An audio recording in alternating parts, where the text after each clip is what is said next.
কে ডাকার নামই হলো ইসলামকে ইসলামের শান্তি মানুষের কাছে পৌঁছে দেওয়া। এটার নাম হলো তাবলিগ। শান্তির এই আবেদনটা কারো কাছে পৌঁছে দেওয়া, এটার নাম তাবলিগ। এইটা আমাদের বাংলাদেশে খালি একা আমরাই করছি তা না, এটা আগের যুগেও ছিল, নবীরাও করতেন, অলিরাও করেছেন। বরং এই তাবলিগের জন্ম হইতো না যদি নবী অলিরা তাবলিগ না করতেন।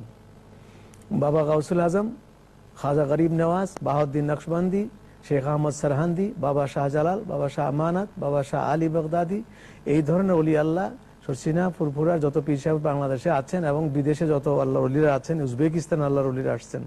হ্যাঁ, 600-700 শতাব্দীতে এখানে ইসলাম এসছে আমাদের এশিয়ান কান্ট্রিগুলোতে। সেন্ট্রাল এশিয়া চলে আসছে 700-800-তে আসছে আমাদের এখানে। তাহলে চীনে চলে গেছে, সাহাবা একরাম চীন পর্যন্ত গেছে। সুতরাং সাহাবা একরাম, আউলিয়া একরাম, বুজুর্গানে দিন, তারা যদি তাবলিগ না করতেন বর্তমান কোন তবলিগের জন্ম হইতো না। সুতরাং নতুন করে তবলিগের পদ্ধতিগতভাবে ডিফারেন্স থাকতে পারে। আউলিয়া একরামদের পদ্ধতি এক ছিল, নবীদের পদ্ধতি, আউলিয়া একরামদের পদ্ধতি, সাহাবা একরামের পদ্ধতি একরকম ছিল। পদ্ধতি পাল্টাইয়া নতুন পদ্ধতিতে এখন সৃষ্টি করা হয়েছে তাবলিগের।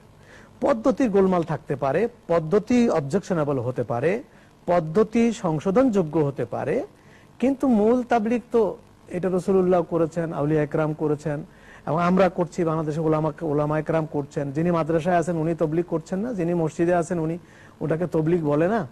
তো তবলিগ সবাই করছেন, কিন্তু কেউ একতরফা দাবি করে যে আমরাই হক কাজ করতেছি আর কেউ হক নাই, এটার মধ্যে সমস্যা। এবং এটা দাবি করাটাই হচ্ছে অনইসলামিক, এটা তবলিগ নয়, তবলিগ বিরোধী কাজ এটা।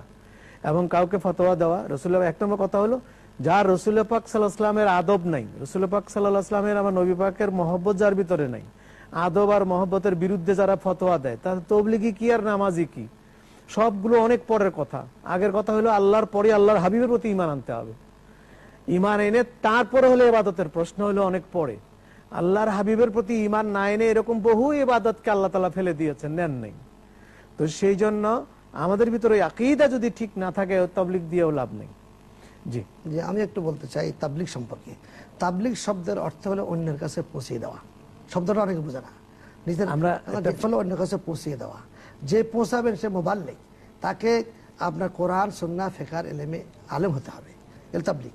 আর তালিম হলো শিক্ষা। তাবলীগ হলো অমুসলিমদের কাছে আল্লাহ দ্বীন পৌঁছাই দেওয়া, আর তালিম হলো মুসলমানদের মধ্যে শিক্ষা।